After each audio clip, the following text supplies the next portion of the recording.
So today we're going to be starting chapter 6, which is going to be over our law of sines and law of cosines. Now, the reason that we have law of sines or law of cosines is because they're going to help us with oblique triangles. An oblique triangle is going to be a triangle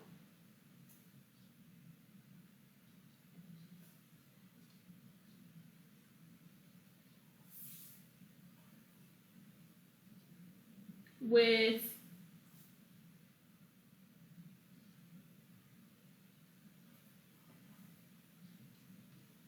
no right angles.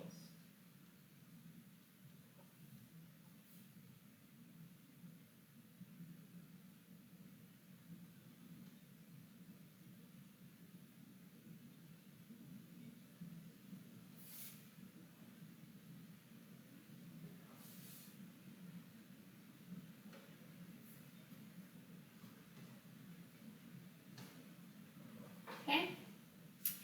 Now, in order to solve these, because we can't use our Pythagorean identity or our trig functions by themselves, because those all deal with triangles that do have right angles, we have to come up with some other technique. And that is where we're going to use our law of sines or law of cosines. So in order to solve an oblique triangle, you need to know the measure of at least one side, and then you'll need two other measurements as well.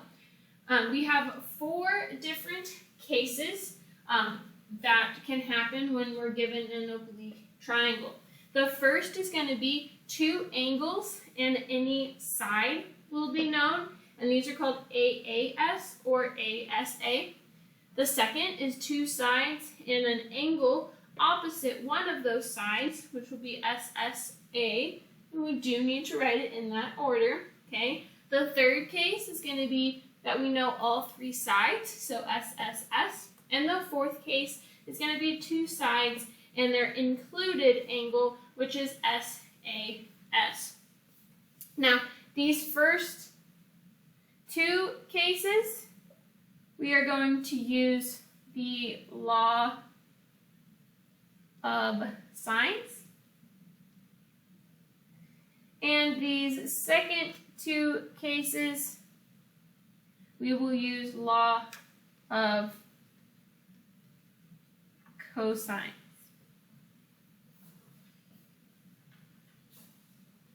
So here is our law of sines. It is something that we will need to have memorized. And it says if ABC is a triangle with sides little a, little b, and little c, then little a divided by sine of big A equals little b divided by sine of big B, which equals little c divided by sine of big C. Now, it lists all 3 of those, but we won't use all 3 of those ratios at a given time. Most of the time, we're either going to use 2 of them. So you would have like your A's equal your B's equal your C's, or your A's equal your C's. And we need to be able to plug in 3 of our variables, which is why it said that we have to have one side and then 2 other measures. That way then we can solve for whichever variable we're missing. So our first triangle on the left is what it's going to look like if we have an acute triangle. And then our second triangle on the right is what it would look like if we have an obtuse angle. Today we're going to look at our first case, which is where we're given 2 angles and a side. So this says, for the triangle in the figure, 6.2, big C equals 102 degrees, big B equals 29 degrees, and little b equals 28 feet. It says find the remaining angle and the sides of the triangle. So hopefully we recall that in any triangle, your triangle angles have to add to 180 degrees. And because of this, we know that our third angle, which is big A, has to equal 180 degrees minus our angle B minus our angle C.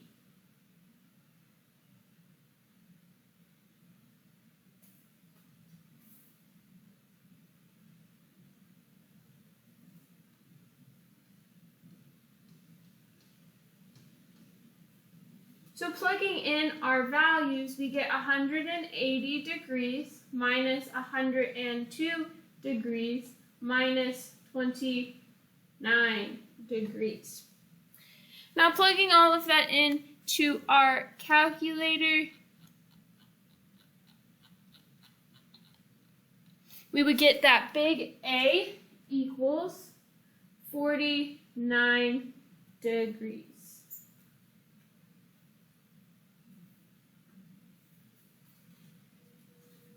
Now that we have 3 of our sides, we can go ahead and set up a ratio. And the reason that we needed to know that side is because we need, that angle, we need to be able to set up our proportions as absolutely as possible. So let's go ahead and find little a first. And because they give us side little b, that's the ratio that we're going to have to use, because remember, we need to know 3 of our variables. And so if we have big A, which is a measurement, and we have big B, which is a measurement, if we're looking for side little a, we have to use the other side that we know. So we would set up our proportion. So we have little b over sine of big B equals little a over sine of big A. Now, notice that if I'm solving for little a, I could multiply both sides by sine of big A.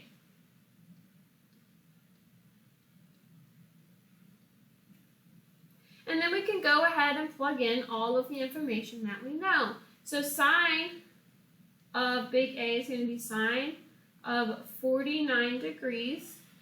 Little b, they give us as 28. And little b, they gave us as 29 degrees. Then we would use our calculator and solve for that. And we're going to go ahead and round to 2 decimal places. And so we should get that little a is approximately 43.59 feet. So we've solved for big A, we've solved for little a. The only side that we have left is little c. Now, because we have little a and big A, technically we could use that ratio, so our A ratio, to help us solve for C. The only problem that we're going to run into with that is that notice that on my small a side, I have an approximate value sign there, and that's because we had to round.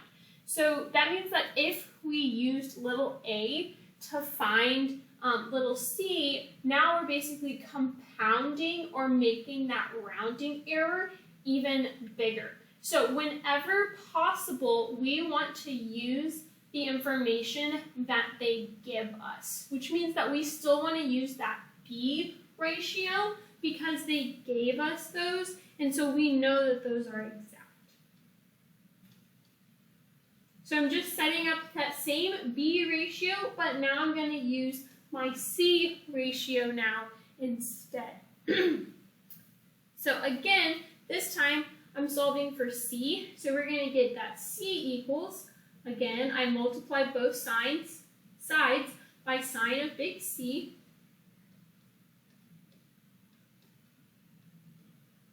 And then we can just plug in all of our given information. So we have sine of 102 degrees times 28 divided by sine of 29 degrees. And again, we're going to plug all of that into our calculator. We're going to round to 2 decimals, and we get 56.49 feet.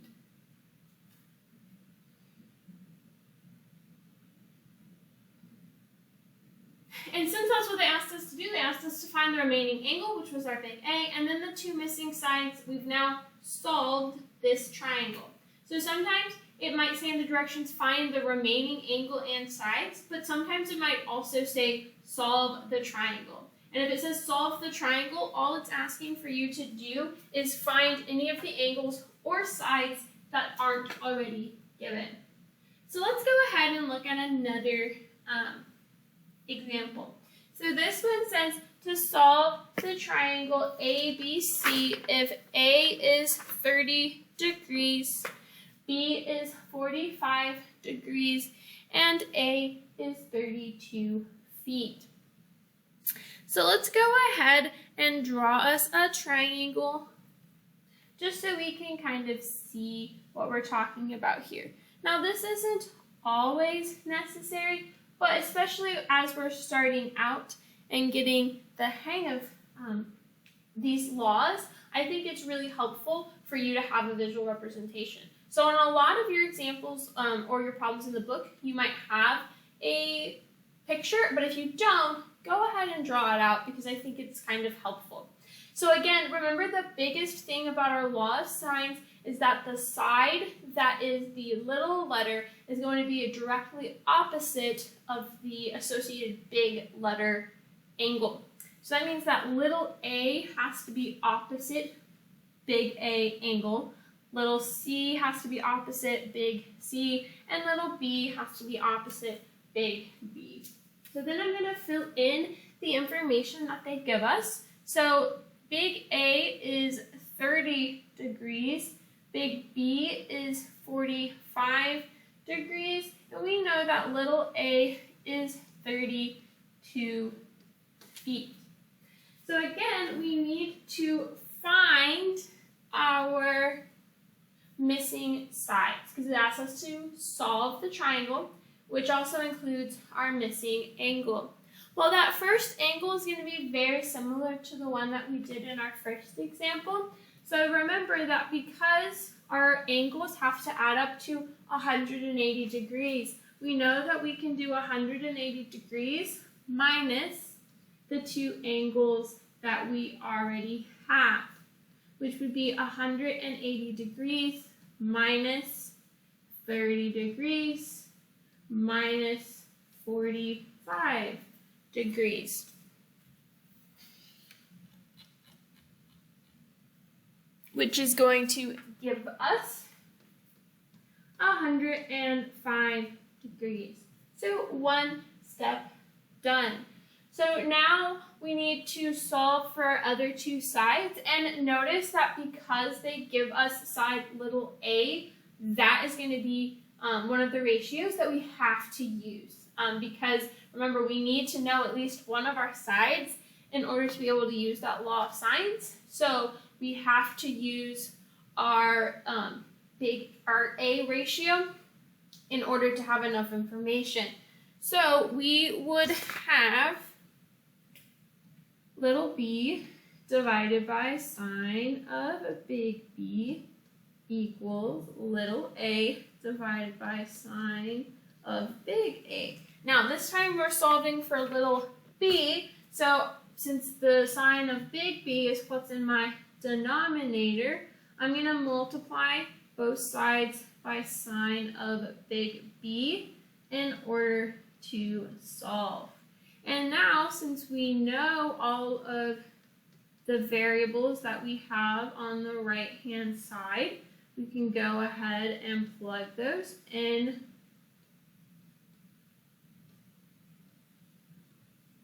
Okay. And then we would plug all of that into our calculator, and we get that B is approximately 45.25 feet. And remember that because they give us a unit, we need to label our sides with whatever unit they give us. If they gave you inches, you would label it inches. If they gave you like centimeters, you would label it with centimeters. Sometimes they won't give you a unit, and in that case, you don't have to put anything down. But if they do, make sure that you do label it with the correct unit. And so now our last side that we need to find is C. And just like before, even though I have little b now, I could technically use my b ratio to help me find for C. Remember that we did have to round to get that side, and so we don't want to increase our rounding error, so we're going to go ahead and use our A ratio, since that's what they gave us for the original problem. This time we're solving for little c, so I'm going to multiply both sides by big C.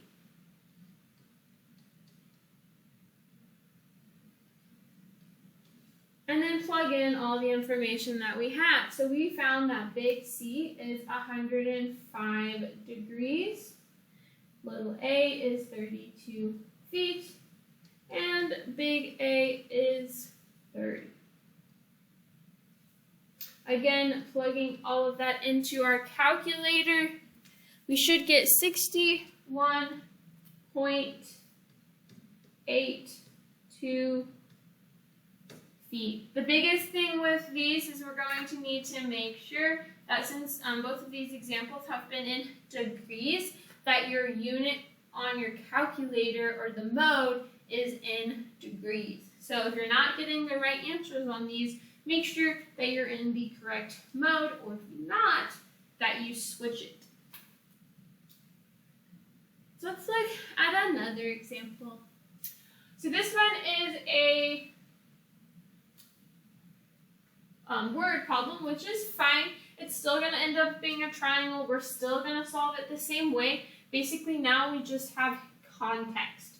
So it says a pole tilts towards the sun at an 8-degree angle from the vertical, and it casts a 22-foot shadow. The angle of elevation from the tip of the shadow to the top of the pole is 43 degrees. How tall is the pole? So here we're going to draw our picture, which again is going to be really important. So I'm going to draw my little sun over here. Okay. So then we're going to draw our pole, and it said that our pole is tilted towards our sun, which means that if we drew our sun on the other side, we would need to tilt it in the opposite direction.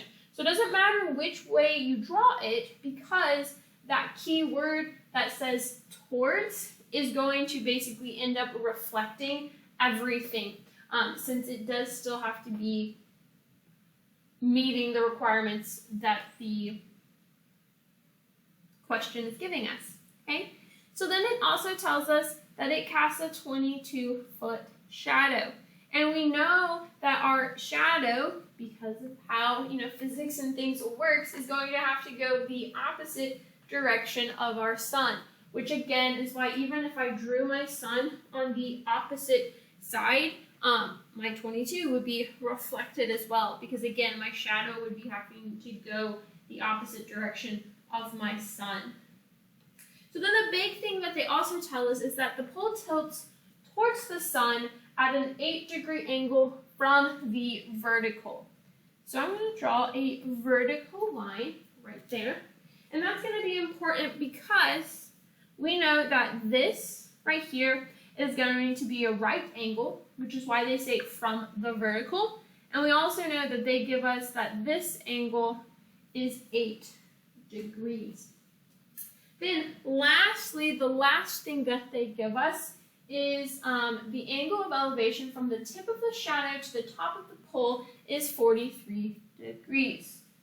So I'm going to draw in my final side.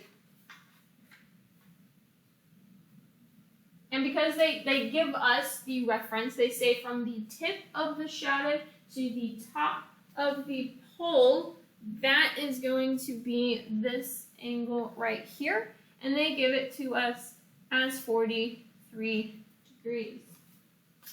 Now, it doesn't really matter in what way we label these angles, because remember that your law of sines and laws of cosines are basically just sides divided by angles, and so as long as you're consistent with the way that you label things, you'll be okay. I'm going to go ahead and use the same references that your book uses. So they labeled this right side as A, the left side as B, and then our top angle as big C, which means that this bottom side is little c, my opposite, or the longest side is little b. Remember that that's no longer considered a hypotenuse because it's not across from a right angle, it just happens to be our longest side now. And then across from our big A is going to be little a. So in this case, our pole is going to be represented by side little a. So that's what we're solving for this time. So in the end, our goal is going to be to use our big C and our little c, and then our big A and our little a. We already have big A, so that's nice. We already have little c, so that's nice as well. In order to complete our ratios, we need to know big C though. And right now, we don't actually have enough information to solve for big C. So remember in our other two examples, they gave us two of our sides and we were able to subtract from 180 degrees. In this case, they don't give us big B. However, they do give us enough information to find big B. Now, notice that they said that our angle of the pole is 8 degrees from the vertical. So that red angle right there is actually the full angle of big B.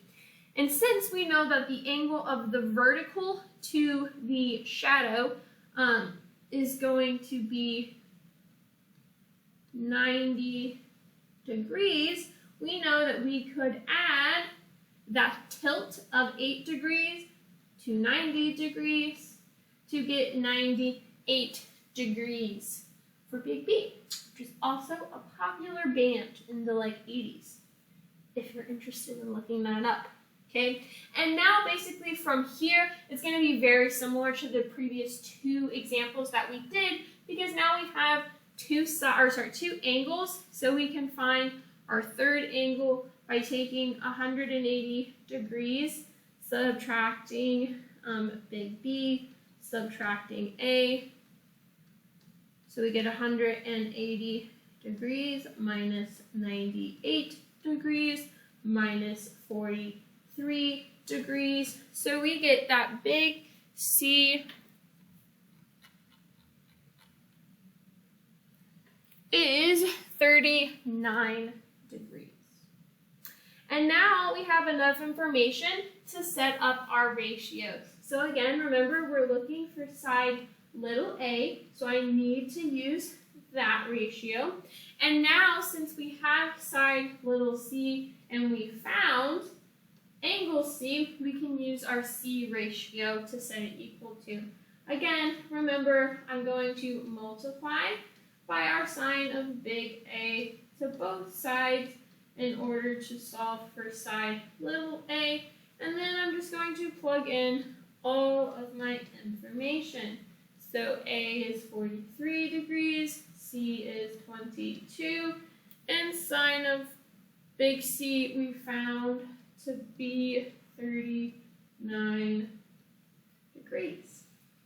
From here, we can plug all of this into our calculator, and we're going to get that our height is approximately 23.84 feet. And that would be our answer, because that's going to be the height of the pole. So like I said, with our word problems, the biggest difference here is going to be basically finding that context or drawing the picture if we're not already given a picture.